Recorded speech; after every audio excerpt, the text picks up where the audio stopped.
Welcome to our lecture online. Now here's our second example of how to take a circuit and simplify it to its simplest equivalent circuit. But not only that, we're also supposed to find the current, the voltage, and the power dissipated for each of the resistors in the circuit. So all of them start the same way. Take the circuit that we have and simplify it to its simplest form with just one single equivalent resistor. Again, we start from the farthest point away from the battery, and we find two branch points. Well, there's one over here and this one over here. And notice from one branch point to the other, there's two possible paths, so we're dealing with a parallel circuit. Now, one of the two branches has two resistors on it, so we probably want to combine those two first into a single resistor. So we're going to take these two resistors and turn them into a single resistor. That means our circuit will look as follows. We still have this 4 ohm resistor, we still have our battery like this, we still have the 3 ohm resistor here, but in the outer branch we now will just have a single resistor combining these two. Now since we have a 2 and a 4 ohm resistor in series, we simply have to add them together, which forms a 6 ohm resistor here.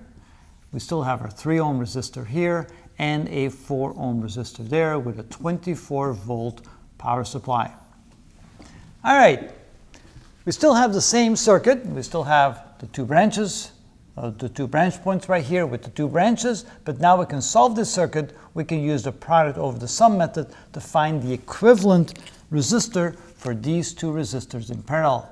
Notice again, to go from one branch point to the next, we can go to the 3 ohm resistor or to the 6 ohm resistor, which means we have two separate paths. It's a parallel branch. So we're going to use the product over the sum method. R equivalent is equal to 3 times 6 divided by 3 plus 6, which is equal to 18 divided by 9, which is 2 ohms. So the equivalent resistor for that is a 2 ohm resistor, which gives us a circuit that looks like this. We still have our 4 ohm resistor, and here that will turn into a single 2 ohm resistor connected back to the battery, right like that. So this is 4 ohms, this here is 24 volts, and the equivalent resistor of these two will be 2 ohms. Now notice, it may appear as if these two resistors are in parallel because they're drawn side by side, but there's actually only one path, and that one path causes you to go through both resistors, which means those two resistors are in series.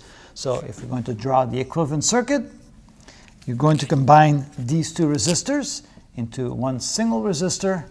Notice they are in series, so we can simply add them together, which means we now are going to have a single 24 volt battery and a single equivalent resistance of 6 ohms. So we have a 6 ohm resistor.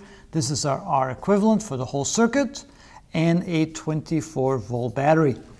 And this is our equivalent circuit when we started with that one over there. All right, now we're ready to answer all the questions. First, we're going to find the current in the total circuit.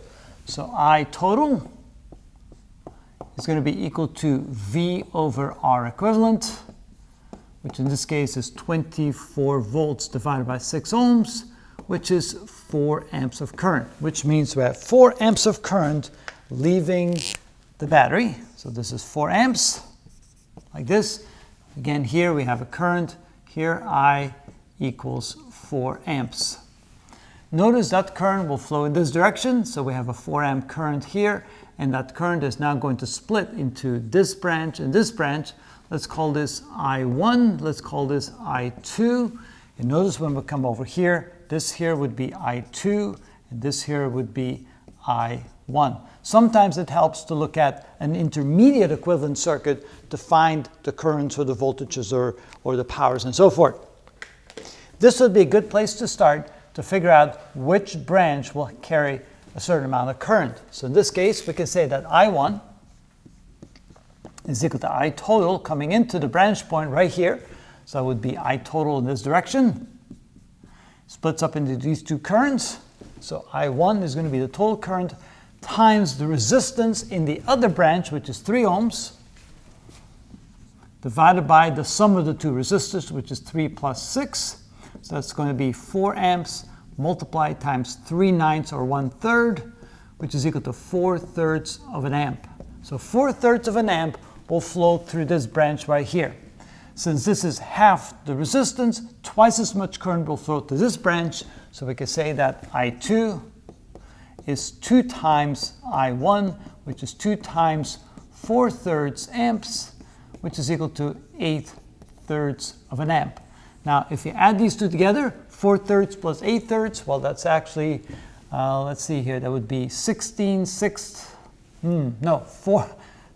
8 plus 4 is 12. 12 divided by 3 is indeed 4 amps, so it adds up to the original current, so we know we have it correct.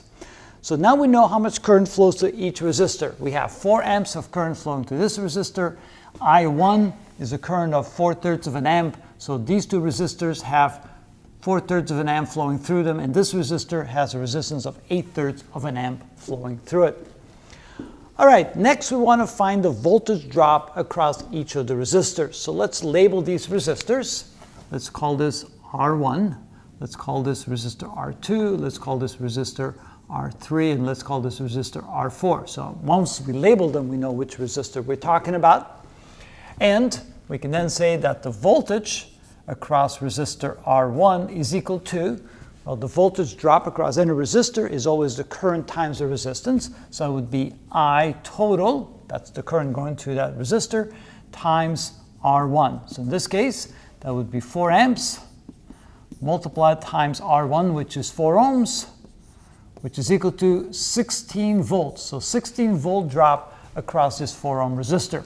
How about the 3 ohm resistor? That's R2. So voltage across R2 is equal to I in that branch. The I in that branch is I2 and multiply times R2.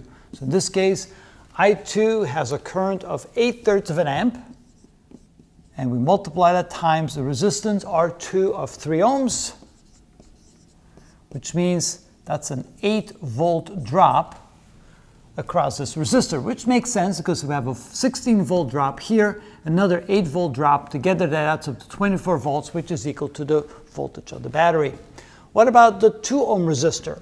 Well, the voltage across, we call that R3, which is equal to the current in that branch, which we said was I1, times R3, which is equal to, I1 has a current of 4/3 of an amp, and R3 is equal to 2 ohms, so times 2 ohms, which is equal to 8/3 of a volt.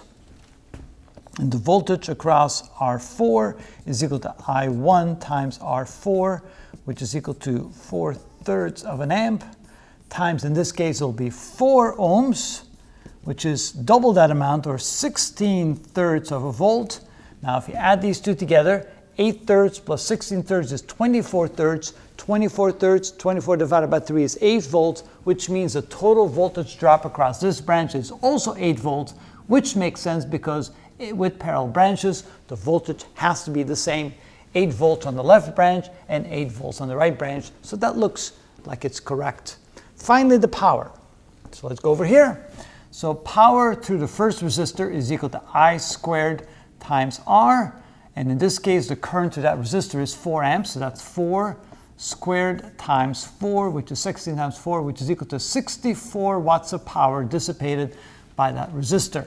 The power by the second resistor would be this one right here.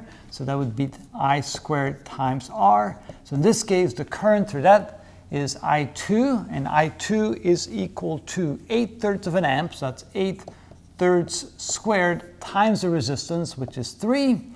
So that would be 64 divided by 9 times 3, 64 divided by 3, 64 divided by 3 watts. Power through the third resistor is equal to I squared R. In this case, the I is the current in the other branch, that's I1. I1 is equal to 4/3 of an amp, so that's 4/3 squared times that resistance, which is 2 ohms. That's 16 times 2, or 32 divided by 3 watts. And finally, the power in the fourth resistor is equal to I squared R. It's the same current, it's the same branch, 4/3 squared, but this time we have a resistance of 4 ohms. So it'd be 64 divided by 3 watts. So now take a look. Power through this one is 64 watts. Power to this one, or dissipated by this one, is 64 thirds watt, 32 thirds watt, and 64 thirds watt. All right, so now we have the power dissipated for each resistor, we have the voltage drop across each resistor, and we have the current through each of the branches. And that's how you calculate those.